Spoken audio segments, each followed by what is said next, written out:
The words hung in the air like smoke from a snuffed candle. "Stop calling me Dad's boy, I have my own life now." My son's voice carried that particular edge reserved for moments when patience has worn thin, when something inside finally snaps. I sat at my kitchen table, fingers wrapped around a teacup that had gone cold sometime during our conversation, watching steam rise from nothing. Some words slam harder than doors.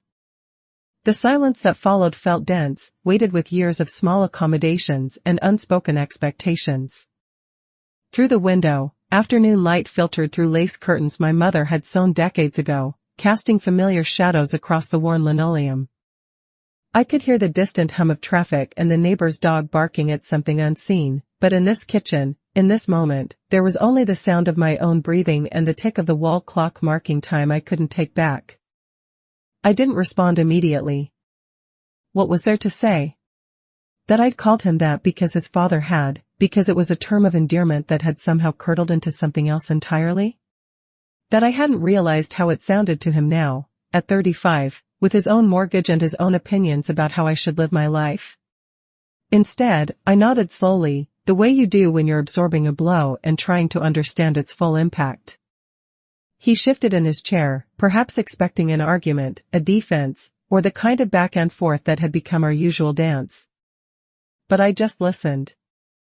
I listened to the way his breathing had quickened, to the rustle of his jacket as he prepared to leave, and to the small sounds that fill the space when words have done their damage and retreat.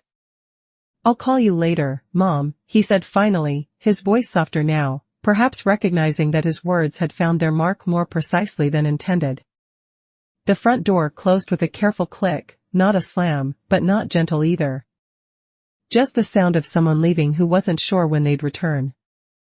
I remained at the table long after his car pulled away, watching the light shift across the walls, feeling something fundamental rearrange itself inside my chest. The house settled around me with its familiar creaks and sighs, the sounds of a structure that had sheltered the same family for 47 years. But tonight, those sounds felt different. Tonight, they felt like the house was adjusting to accommodate someone new, not a different person, but a different version of the person who had always lived here. In less than a season, everything would bend toward another name, mine. But I'm getting ahead of myself. Let me tell you about the bruise first, about how it formed and why it mattered, about the way certain injuries teach you exactly where not to lean again. The argument hadn't started with those words. It had begun, as these things often do, with something smaller, a comment about the thermostat, a question about whether I'd remembered to take my medication, the kind of casual oversight that assumes someone else's life is an extension of your own concern. He'd been visiting more frequently since his father's death 8 months earlier, checking on things, he said. Making sure I was managing. Managing. As if my 73 years of navigating this world had been practice for some final exam I might fail without supervision. You left the porch light on again, he'd mentioned, hanging his coat on the hook by the door, the same hook where his father's jacket had hung for 47 years. The coat was navy wool and expensive, the kind of garment that spoke of success and responsibility. It hung there now like a judgment, perfectly pressed and properly cared for, everything in its designated place. I'd been folding laundry at the kitchen table, matching socks with the methodical patience that comes from decades of small, repetitive tasks. The basket sat between us, filled with the ordinary intimacies of daily life, towels soft from years of washing, sheets that still smelled faintly of the lavender sachets I tucked into the linen closet, and the cotton undershirts my husband had worn until the day he died. "I like the light on," I'd said simply, smoothing a wrinkle from a pillowcase. "It makes the house feel less empty." But Dad always said it was wasteful. And expensive. His voice carried the authority of inherited wisdom, the certainty that comes from believing you're protecting someone from their own poor judgment. "Your father said many things." The words came out sharper than I'd intended, surprising us both. I set down the pillowcase and looked at him directly, really looked at him for the first time in months. When had his face become so serious, so weighted with the responsibility of managing other people's lives? When had he started speaking with his father's voice, using his father's phrases, and carrying his father's assumptions about what I needed and wanted. He's not here to say them anymore, I continued, my voice steadier now. That's when his face had changed, when something defensive and protective had risen in his expression like a wall being built in real time. You don't have to be bitter about it, Mom. He took care of you. He took care of all of us. Bitter. The word sat between us like a stone dropped in still water, sending ripples in directions I hadn't expected. I wasn't bitter about his father's care, I was grateful for it and had been grateful for decades of shared responsibility and mutual support. But somewhere in the months since the funeral, that gratitude had been reframed as dependence, my partnership recast as a kind of extended childhood that required ongoing management. I'm not bitter, I said quietly, my hand stilling on the laundry. I'm just tired of being managed. And that's when he'd said it. That's when the conversation had shifted from disagreement to something else entirely, something that felt like a line being drawn in sand that had been shifting beneath our feet for months. The phrase echoed in my mind now as I sat alone in the gathering dusk. Dad's boy. When had I started using that term? It had begun innocently enough, a playful reference to the way my son had followed his father around as a child, mimicking his gestures, adopting his opinions, and becoming a smaller version of the man he admired most. It had been endearing then, this eager apprenticeship in masculinity. But somewhere along the way, the phrase had calcified into something else. It had become a way of diminishing him, of reducing a grown man with his own thoughts and feelings to an extension of someone else's identity. No wonder he'd finally objected. No wonder he demanded to be seen as himself rather than as a reflection of his father's influence. The irony wasn't lost on me. In trying to honor his father's memory by treating our son as a continuation of his legacy, I'd been doing exactly what I resented, reducing someone to a role rather than recognizing them as a complete person. A bruise tells you where not to lean again. I'd learned this lesson before, in smaller ways, over the course of my marriage and motherhood. The time I'd suggested a different route to the grocery store and been told, gently but firmly, that Dad's way was more efficient. The occasions when I'd expressed interest in traveling somewhere new and been reminded of all the practical reasons why staying close to home made more sense.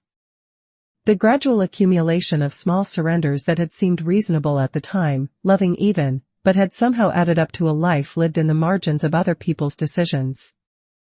After his father's death, I'd expected things to change.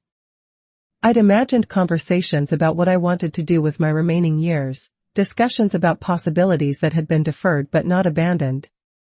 Instead, I'd found myself in a different kind of management structure, one where my son had inherited not just his father's tools and responsibilities but also his assumptions about my capabilities and needs. The porch light was just a porch light. But it was also the first thing I'd chosen to do differently after the funeral, a small assertion of preference that felt larger in the darkness of those early grief-filled evenings.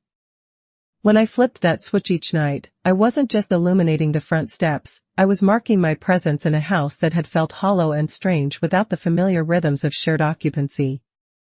Now, sitting in the aftermath of our argument, I understood that the light had been more than a preference. It had been practice. I rose from the table and walked to the window, looking out at the street where children were riding bicycles in the fading afternoon light, their voices carrying the particular joy of freedom that comes with wheels and momentum. A little girl with pigtails was teaching a younger boy how to balance, running alongside his wobbling bike with one hand on the seat, her voice full of encouragement and patience. When had I stopped feeling that kind of movement in my own life? When had forward motion become something that happened to me rather than something I chose? The answer came with uncomfortable clarity, gradually, and with my full cooperation. I'd been a willing participant in my own diminishment, mistaking care for control, confusing love with limitation. It wasn't malicious, I understood that now. It was simply the way families sometimes work, the way roles calcify over time until they feel natural, inevitable, and unchangeable. But change, I was beginning to realize, wasn't something that required permission. I walked to the kitchen drawer where I kept my notebooks and pens, the same drawer that held shopping lists and phone numbers and all the small written records of daily life. The drawer stuck slightly, swollen from years of kitchen humidity, and I had to pull harder than usual to open it. Inside, everything was exactly as I'd left it, pens sorted by color, notebooks stacked by size, a small ruler that had belonged to my mother, and rubber bands wound around pencil stubs. I pulled out a fresh sheet of paper and sat back down at the table, uncapping a pen with the deliberate motion of someone preparing to document something important. The pen was blue, a simple ballpoint that had been in the drawer for months, maybe years. I tested it on the corner of the paper, watching the ink flow smoothly across the white surface. At the top of the page, I wrote, "Things I no longer owe." The list came more easily than I'd expected, each item flowing from the pen as if it had been waiting inside me for permission to emerge explanations for every choice I make in my own home. Apologies for preferences that differ from what's expected. Gratitude for management I didn't request it. Silence when my experience is dismissed or corrected. Acceptance of decisions made about my life without my input. The pretense that I'm fragile when I'm simply older. Permission to spend my own money on things that bring me comfort. Justification for wanting to try something new. The assumption that my late husband's way was always the right way. Agreement that safety is more important than dignity. Deference to opinions about what I should or shouldn't do. Acceptance of help that feels more like control. The belief that my age disqualifies me from making my own mistakes. Tolerance for being spoken about as if I'm not in the room. The obligation to be grateful for limitations imposed for my own good. I set the pen down and read through what I'd written, feeling something loosen in my chest with each item. This wasn't revenge. Revenge would have been calling him back, reading the list aloud, and demanding acknowledgement of each grievance. This was something else entirely. This was a repair. Not revenge. Repair. The distinction felt important, fundamental even. Revenge would have been about making him feel as diminished as I'd felt, about evening some cosmic score of hurt and humiliation. But repair was about fixing what was broken, about restoring something to its proper function. And what needed repairing wasn't my relationship with my son, that would come later, if it came at all. What needed repairing was my relationship with myself. Outside, the light was beginning to fade, and I could hear the evening sounds of the neighborhood settling into itself, doors closing, dinners being prepared, and the comfortable routines of lives being lived according to their own internal logic. Mrs. Patterson next door was calling her cat in for the night, her voice carrying the particular exasperation of someone who'd been having the same conversation with the same uncooperative animal for years. I folded the list carefully and placed it in the drawer with my other papers, then walked to the front door and turned on the porch light. The small click of the switch felt like a declaration, a tiny act of rebellion that somehow contained multitudes. The light spilled across the front steps and onto the walkway, illuminating the marigolds I'd planted in the spring. They were still blooming despite the cooling weather, their orange and yellow faces turned toward the house as if seeking warmth and shelter. I'd planted them because I liked their cheerful persistence, their refusal to give up even as the season turned against them.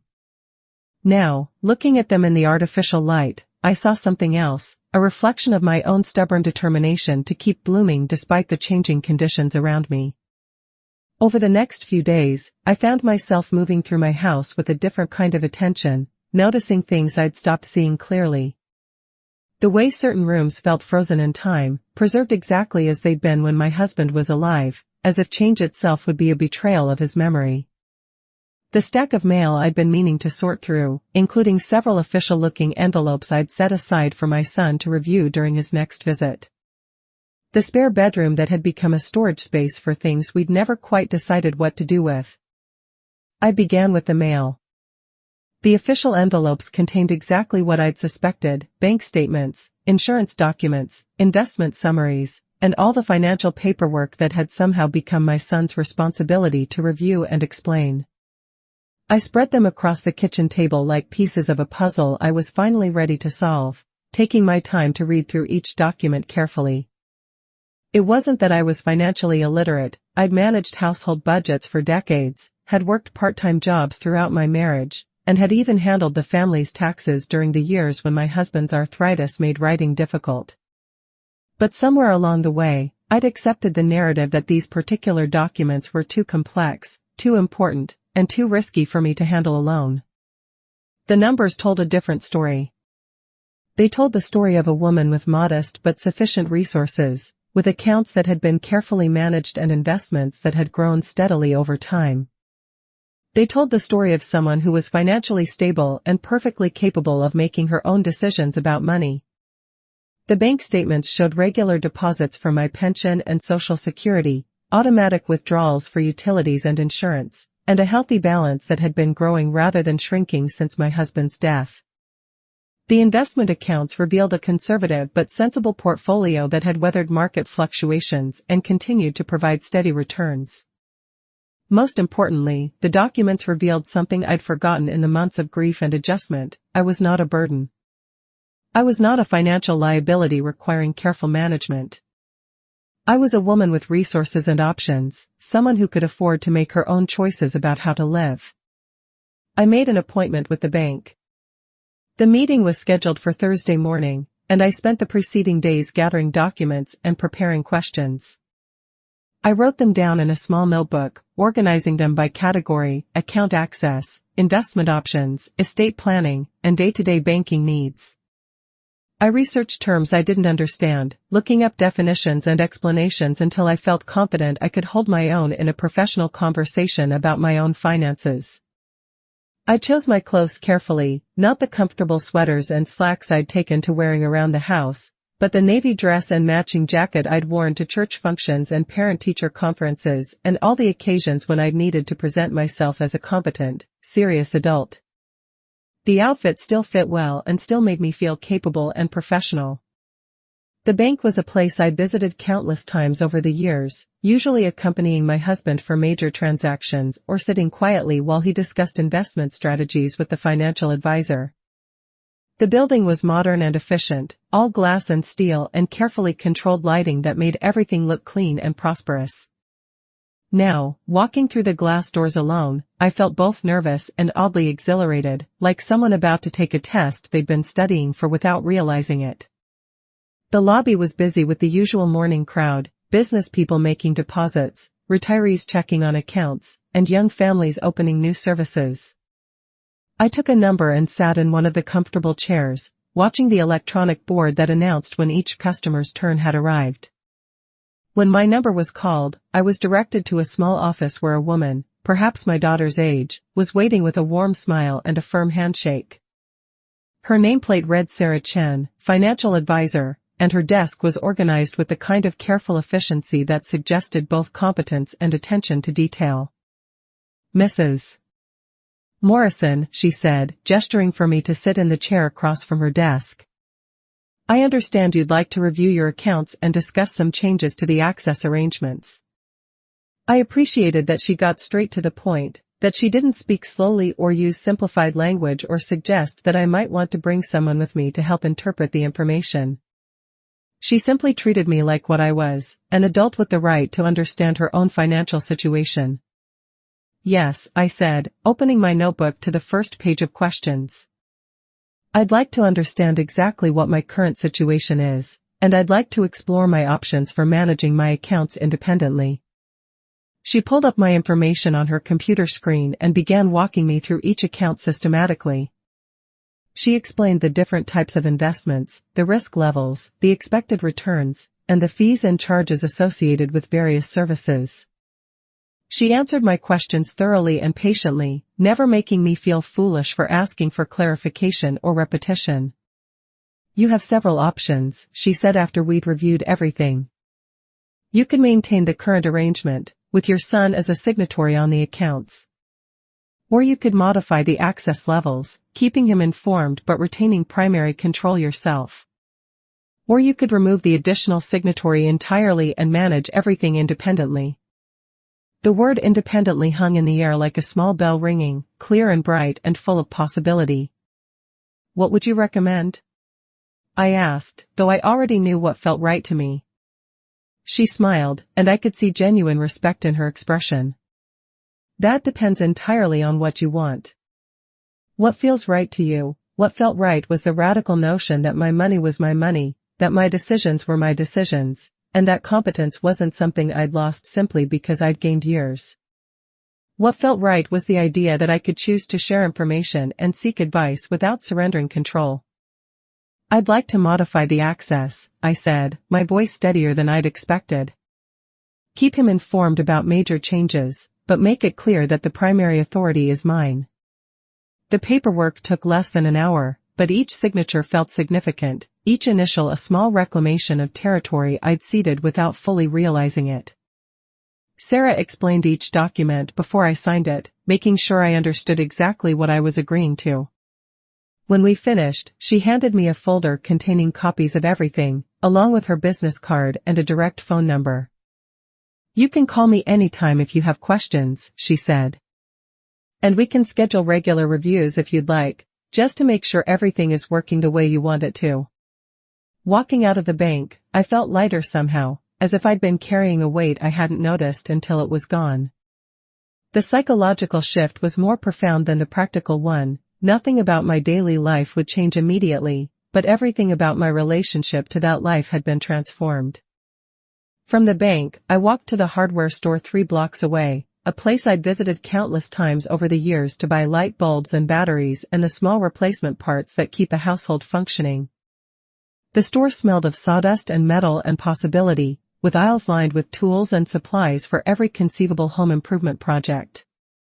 Today, I had a different kind of purchase in mind. I need to change the locks on my house, I told the clerk, a young man with paint-stained fingers and a patient demeanor that suggested he'd helped countless customers navigate the complexities of home security. All of them? He asked, looking up from the inventory sheet he'd been checking. All of them. He didn't ask why and didn't suggest that I might want to consult with someone else before making such a decision. He simply showed me the options, explaining the differences between various security levels and helping me choose locks that would be both secure and easy for me to operate.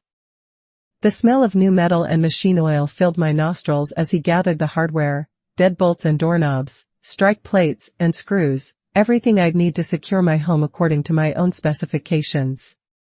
It was a scent that spoke of possibility and protection in equal measure, of taking control of the most basic aspect of safety, deciding who could enter your space. You'll need a locksmith to install these, he said, writing up the order with careful attention to each item. No, I said, surprising myself with the firmness of my response. I'll do it myself. He looked at me with surprise, then something that might have been respect. You'll need these tools, he said, adding a screwdriver set and a small drill to my purchase. And this instruction sheet. Take your time with it, there's no rush. The tools felt substantial in my hands, well-made and purposeful. I'd used similar implements before, helping my husband with various household projects over the years, but I'd always been the assistant, holding things steady while he did the actual work. Now I would be both the planner and the executor, responsible for the entire project from start to finish. At home, I spread the new locks across my kitchen table like pieces of a puzzle I was finally ready to solve. The instruction sheet was clear and detailed, with diagrams that showed exactly how each component fit together. I studied it carefully, making notes in the margins, ensuring I understood each step before I began. I started with the back door, the one that led to the small garden where I'd been growing tomatoes and marigolds for 30 years. It seemed appropriate to begin there, in the space that was most purely mine, where I'd spent countless hours nurturing things into bloom. The old lock came out more easily than I'd expected, its screws loosened by time and weather. As I worked, I found myself thinking about all the times this door had been opened and closed, all the people who had passed through it over the decades.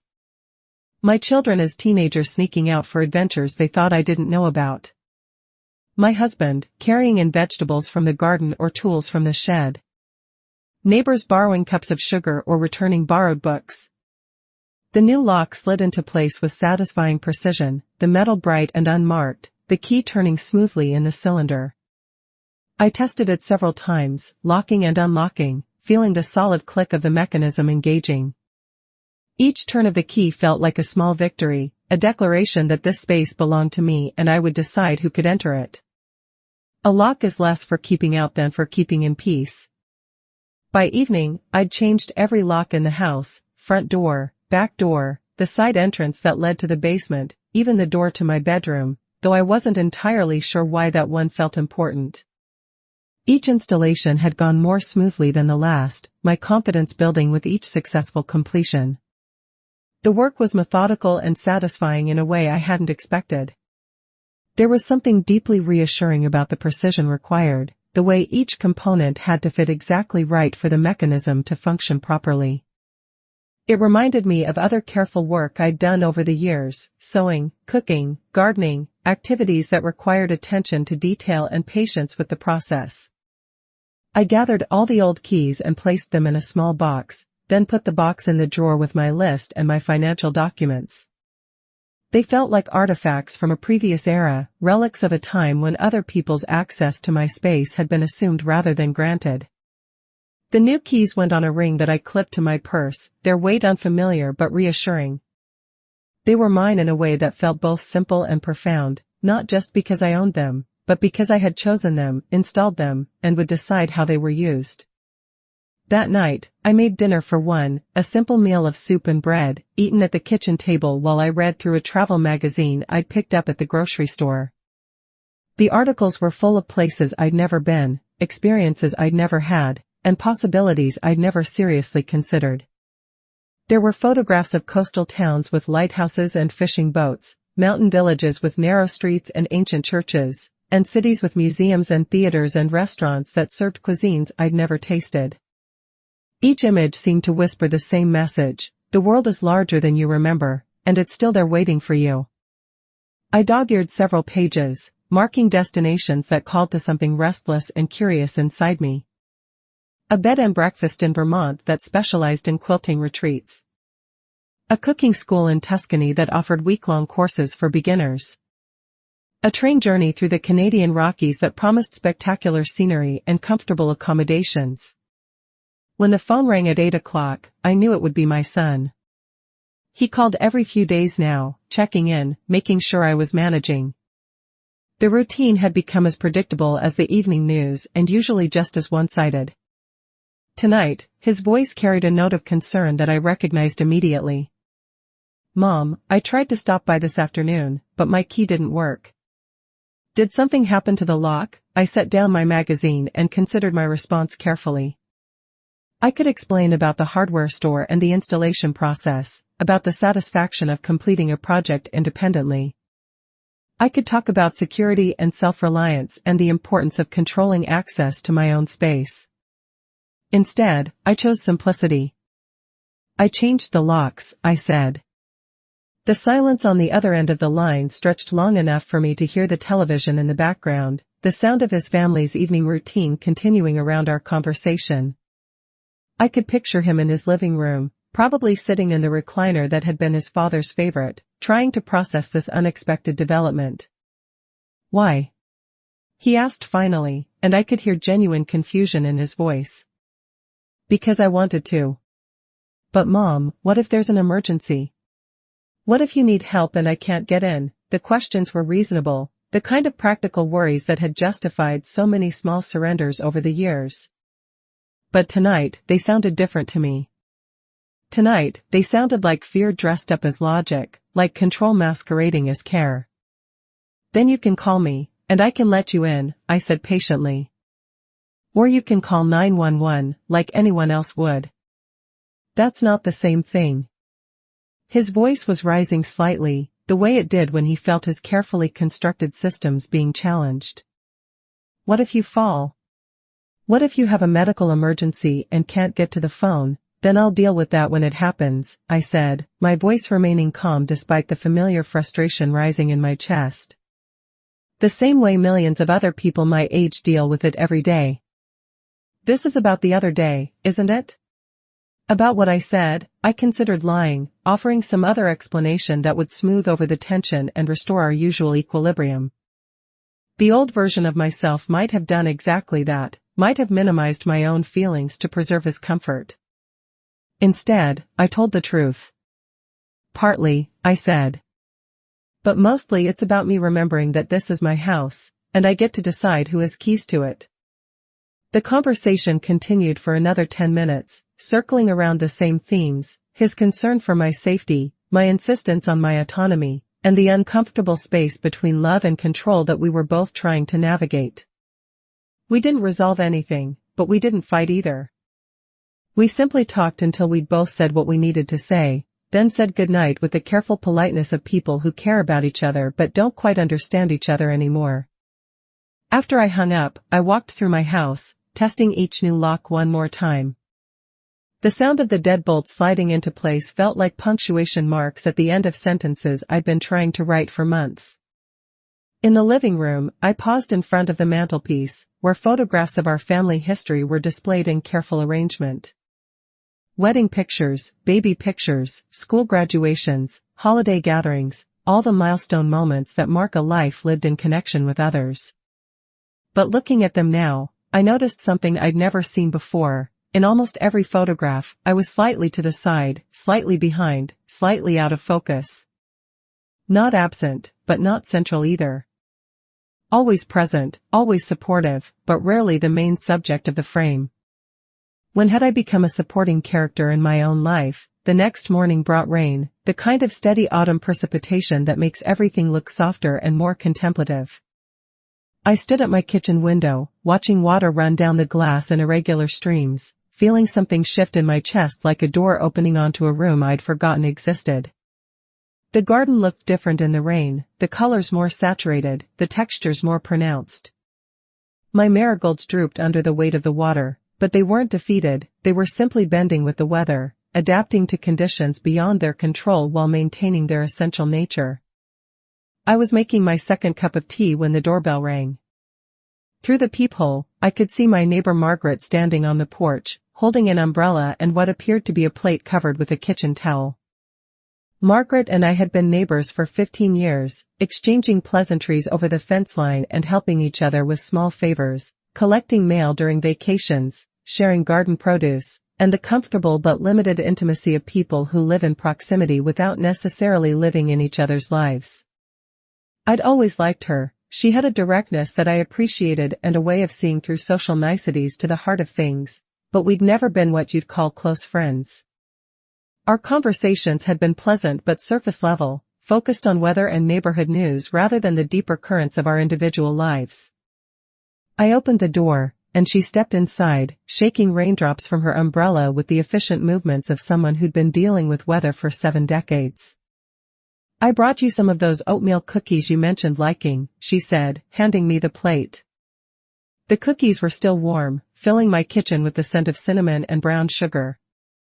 "And I wanted to see how you're doing. I noticed some activity around here yesterday, saw the locksmith's van."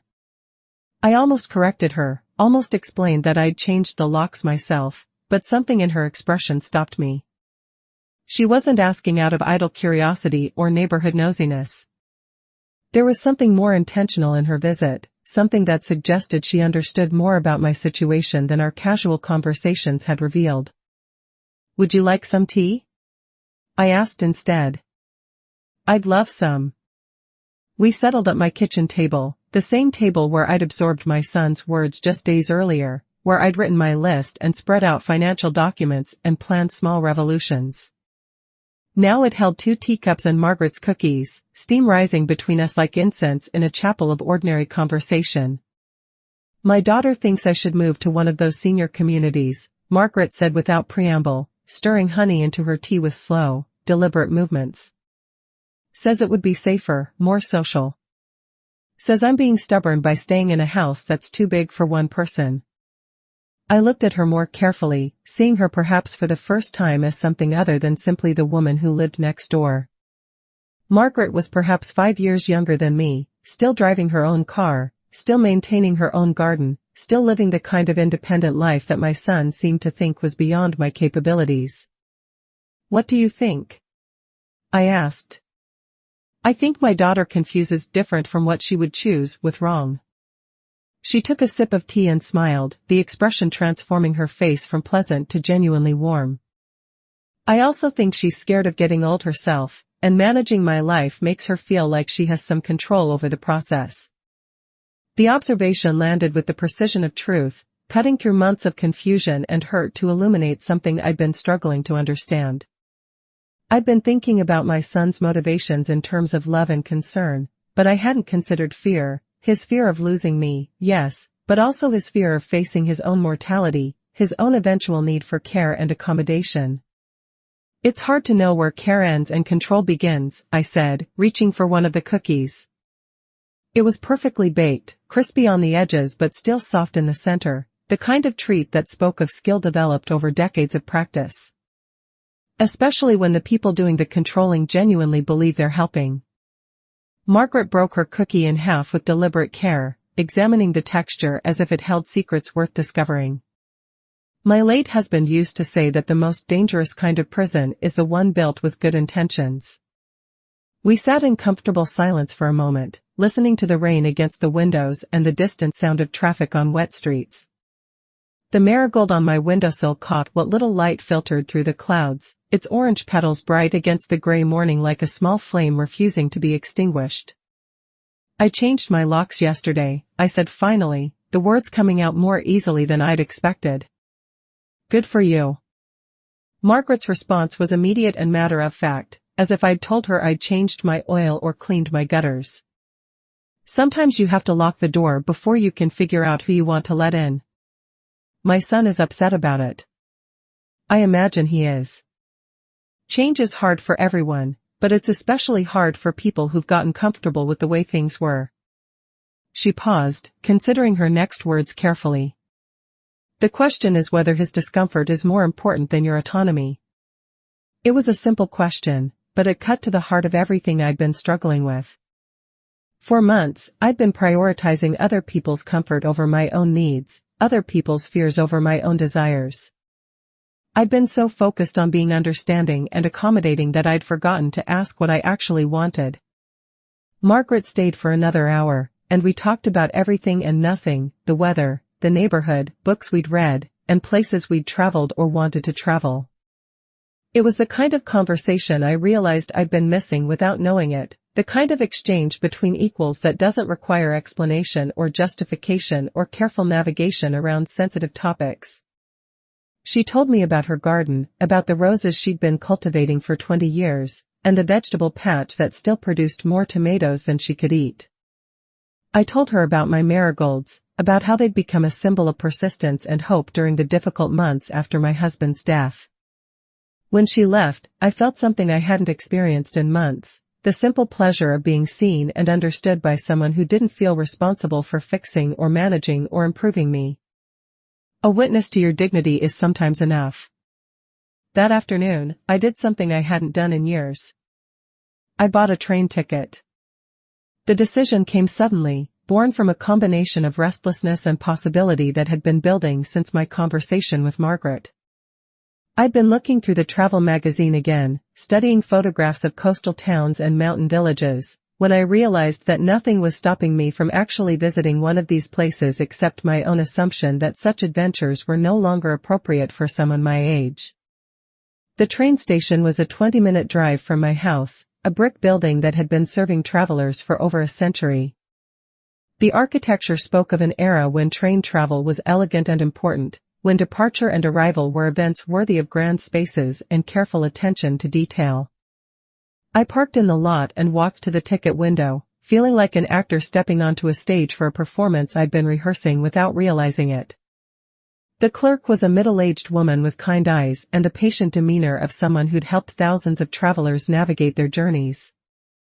"I'd like a round-trip ticket to Millfield," I told her, naming a coastal town I'd read about in the magazine, a place known for its lighthouse and its artists' colony and its reputation as a refuge for people seeking quiet inspiration.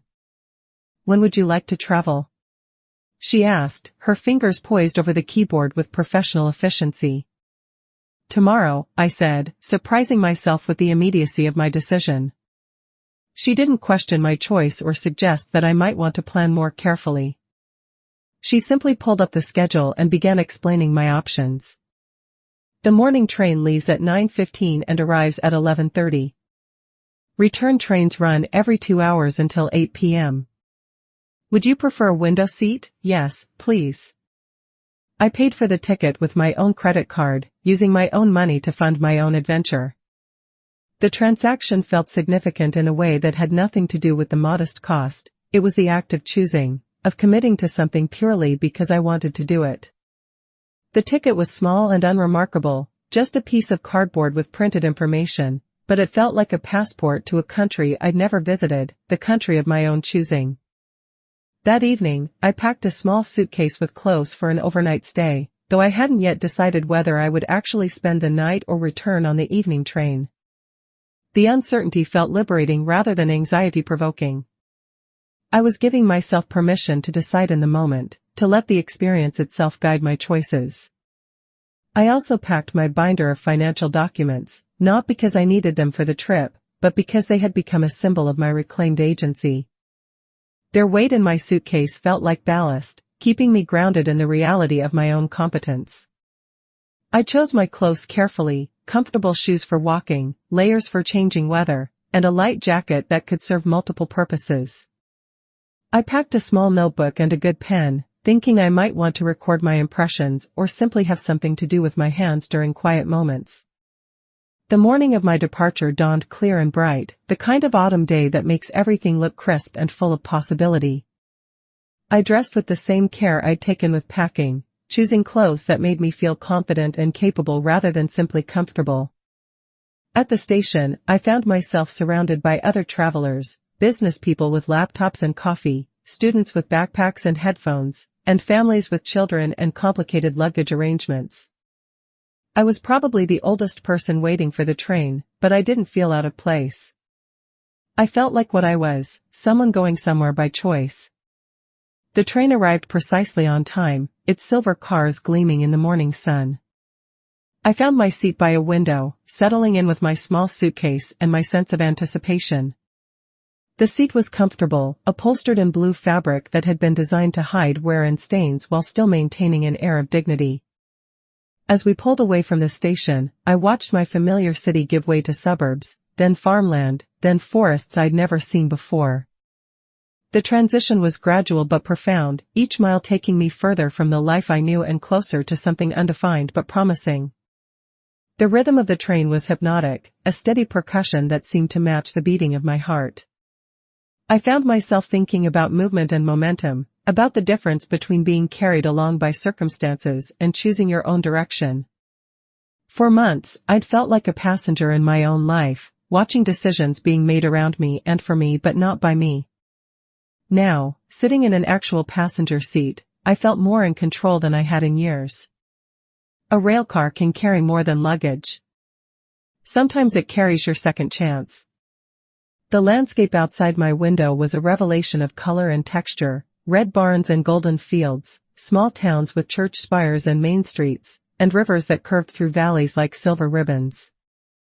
I'd driven through some of this countryside before, but always as a passenger, always focused on the destination rather than the journey. Now, with time to really look, I saw beauty I'd been missing. The way morning light caught the tops of trees, turning ordinary maples into torches of orange and red.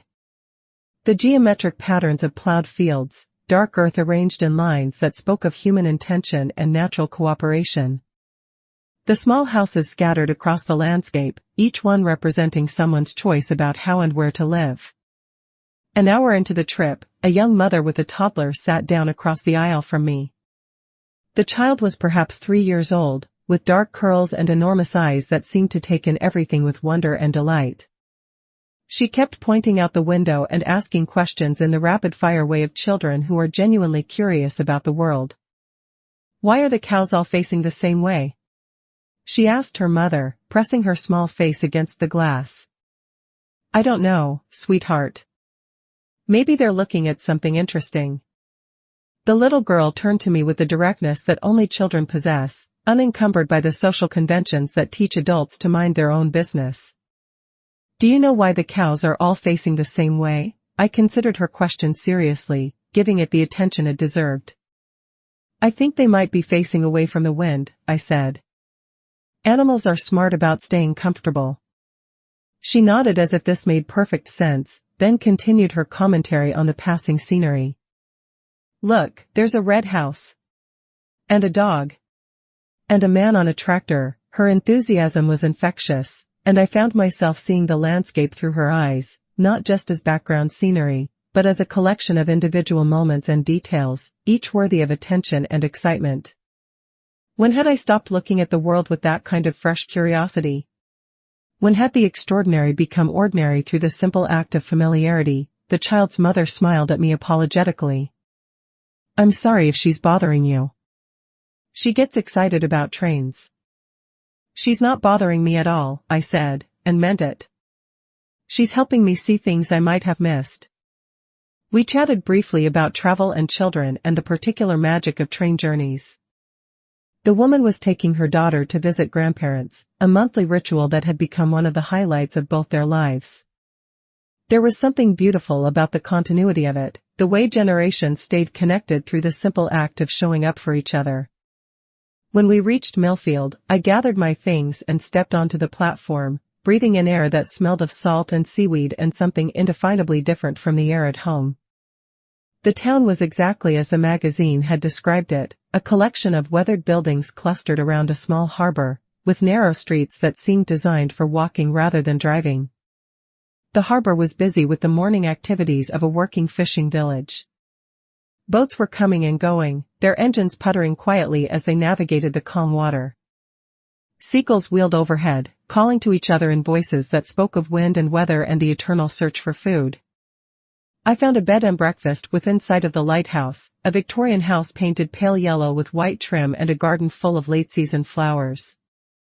The building had the kind of character that comes from more than a century of sheltering travelers, its walls thick with stories and its rooms arranged with the comfortable irregularity of a structure that had grown organically over time. The proprietor, a woman about my age with silver hair and paint-stained fingers, welcomed me warmly and showed me to a room on the second floor with windows that looked out over the harbor. The room was simple but comfortable, furnished with antiques that had been chosen for their beauty rather than their monetary value. "Are you here for the art festival?" she asked as I signed the register, her voice carrying the particular warmth of someone who genuinely enjoyed meeting new people. "No," I said, setting down the pen and looking at her directly. "I'm here because I wanted to see what it felt like to be somewhere I'd never been before."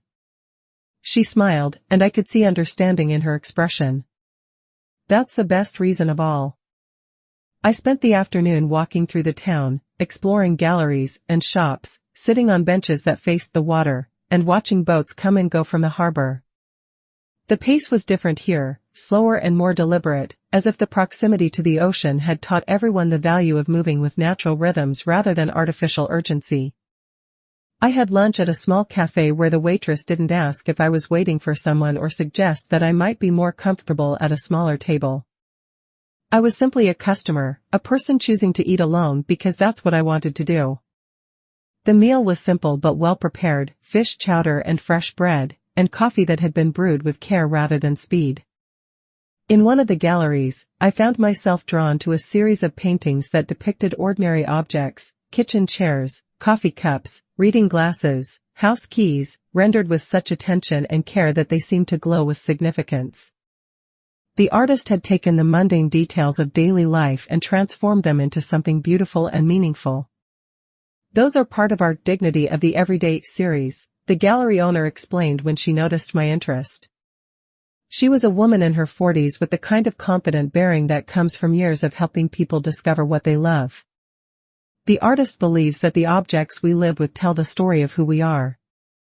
I thought about the objects in my own life, the teacup I'd been holding when my son spoke his sharp words, the new keys in my purse, and the binder of documents that represented my reclaimed authority. Each of them was ordinary in itself, but together they told the story of a woman learning to value her own choices.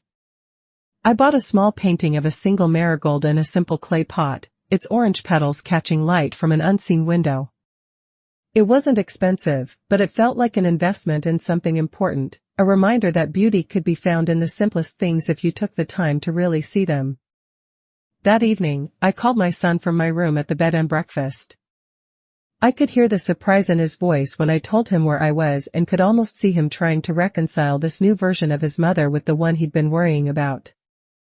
"You took a train?" By yourself? Yes. But Mom, what if something had happened? What if you'd gotten lost or confused or, then I would have figured it out, I said gently, looking out my window at the lighthouse beam sweeping across the harbor in its eternal rotation. The same way I figured out how to get here.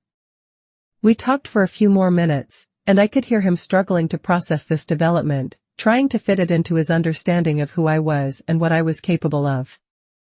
I understood his confusion. I was still getting used to this version of myself. After we hung up, I sat by the window in my room, watching the lighthouse beam sweep across the harbor in its eternal rotation. The light appeared and disappeared, marking time and location for travelers who needed to know where they were in relation to safety. I realized that I'd been living without that kind of reference point for months, navigating by other people's lights instead of my own. Now, sitting in a room I'd chosen in a town I'd selected for reasons that made sense only to me, I felt like I was beginning to establish my own coordinates. The next morning, I took the train home, but I was already planning my next trip. The return journey felt different from the outbound one, less like escape and more like return, as if I was coming back to my life rather than fleeing from it.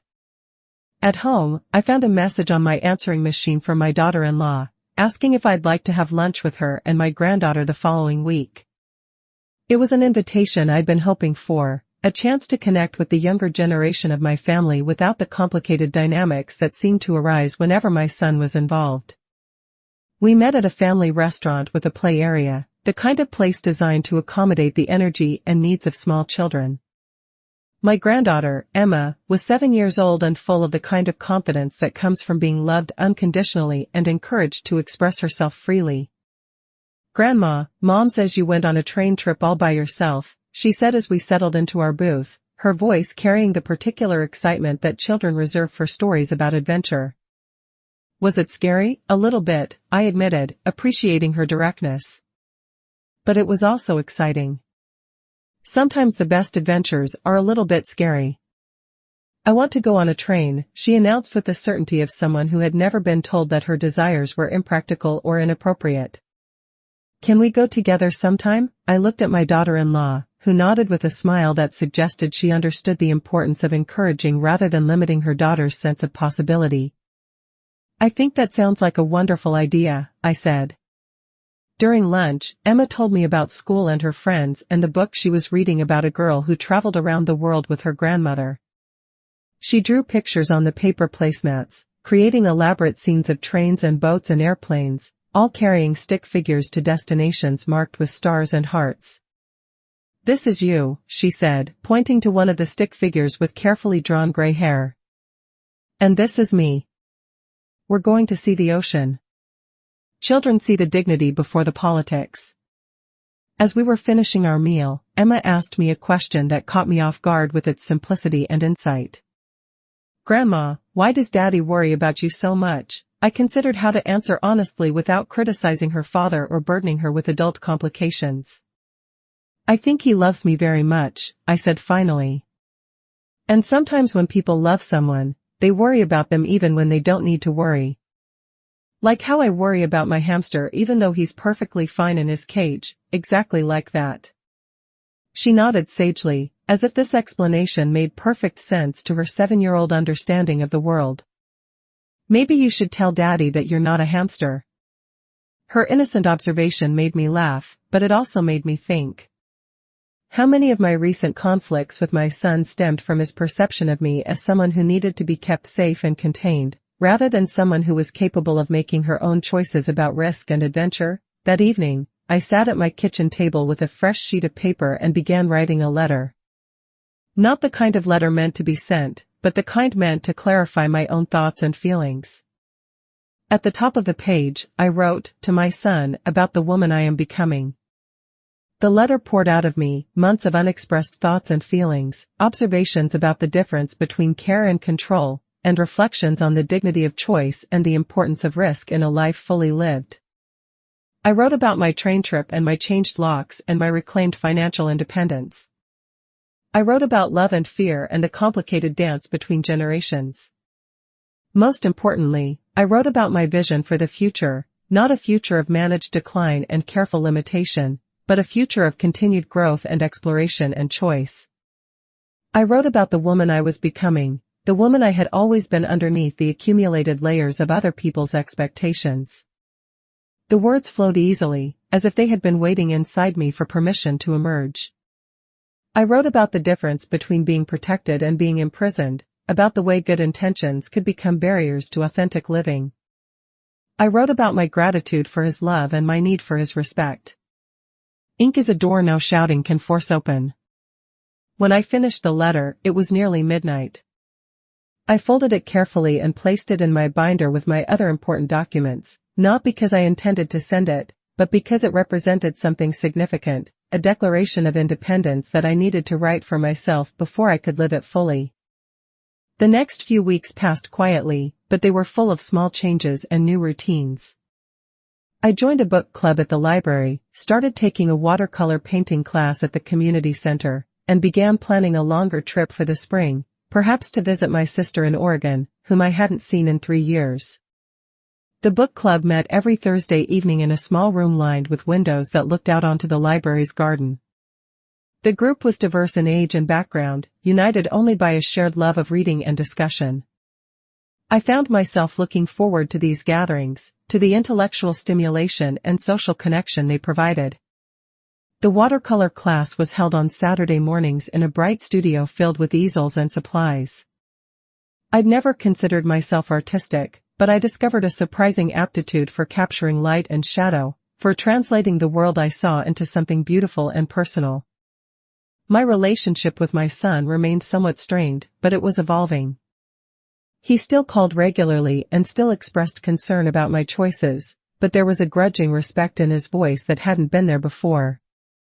He was beginning to understand that his mother was not the same woman who had needed his management in the immediate aftermath of his father's death.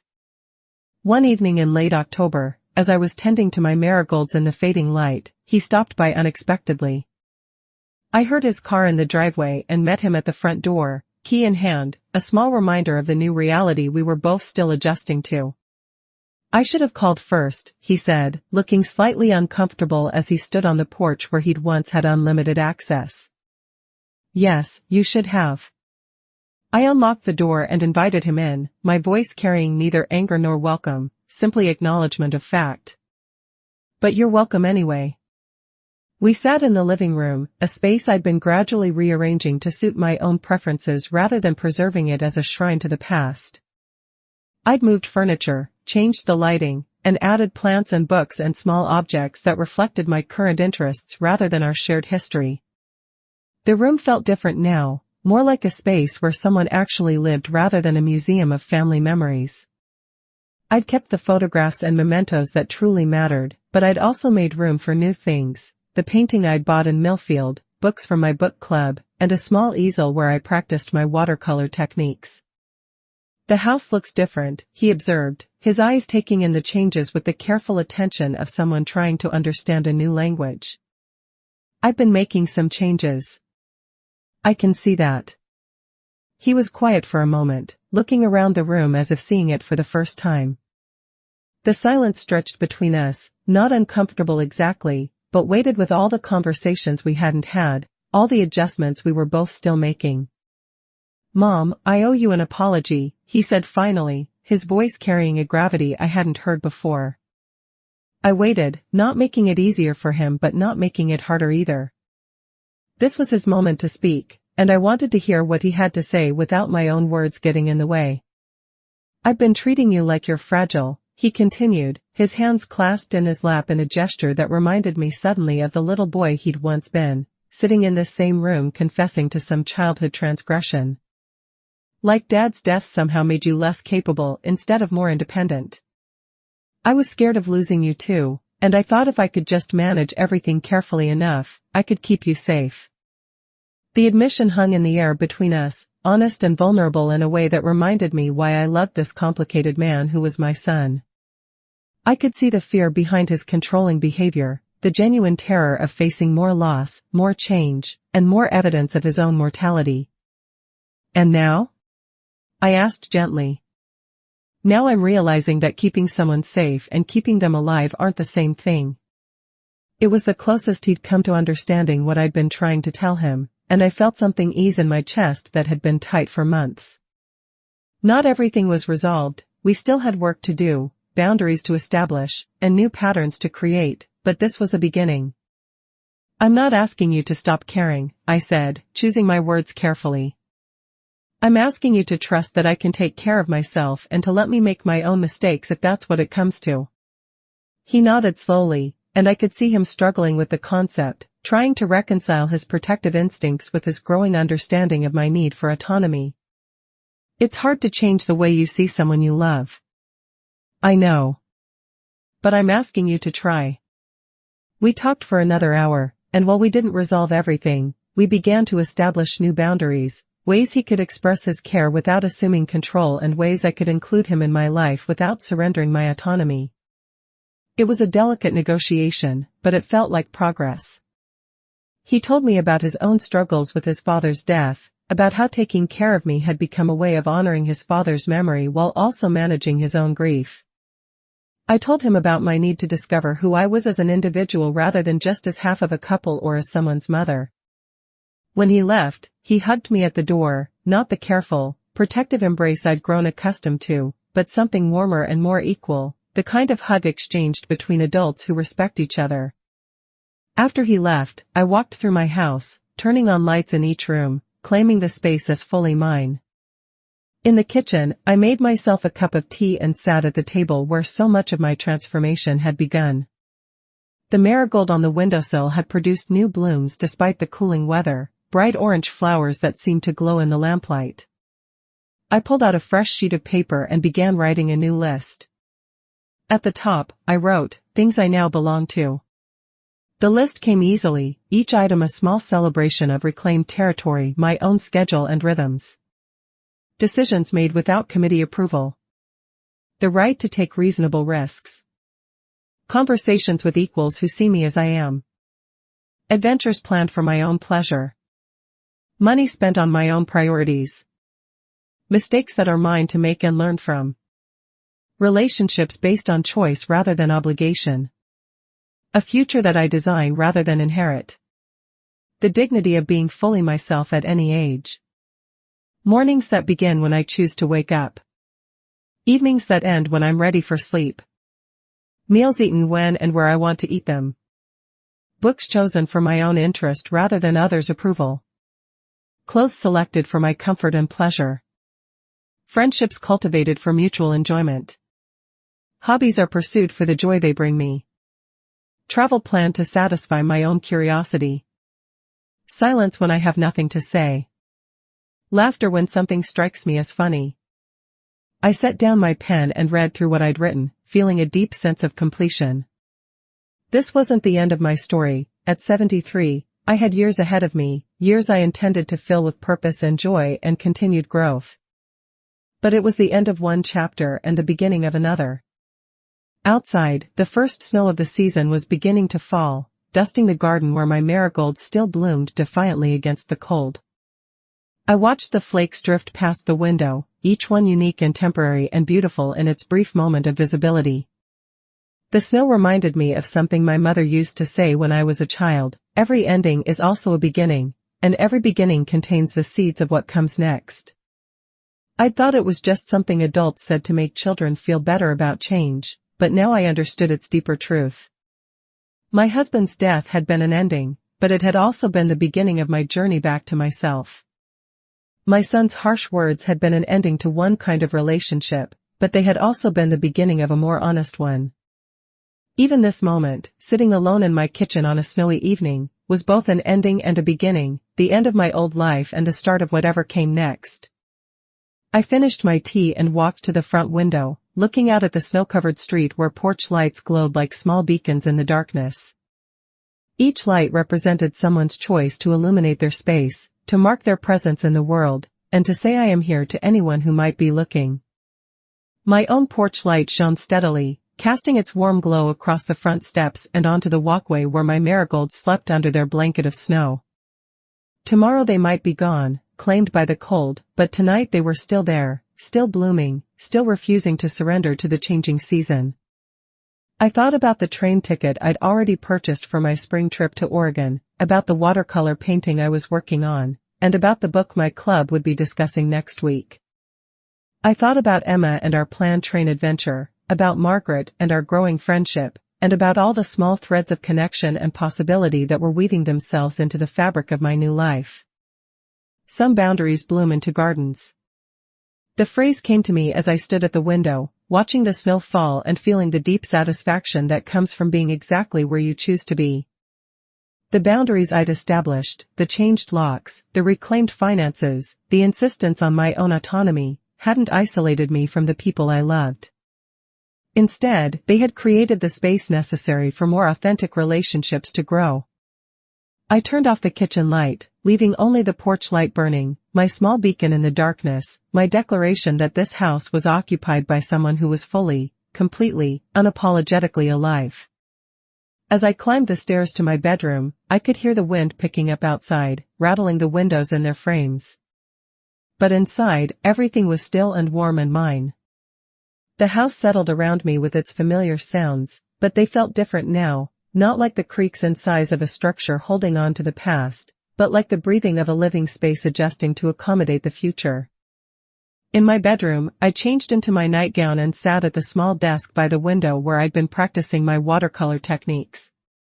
The painting I was working on showed a simple scene, a kitchen table with a teacup and a marigold in a small vase, morning light streaming through a window. It wasn't sophisticated art, but it was mine, created by my own hands to capture a moment that mattered to me. I added a few small touches to the painting, a highlight on the teacup's rim, a deeper shadow beneath the marigold's petals, then set down my brush and prepared for bed. Tomorrow I will water my plants and plan my spring garden. I would call my sister about visiting Oregon. I would continue the slow, satisfying work of building a life that belonged entirely to me.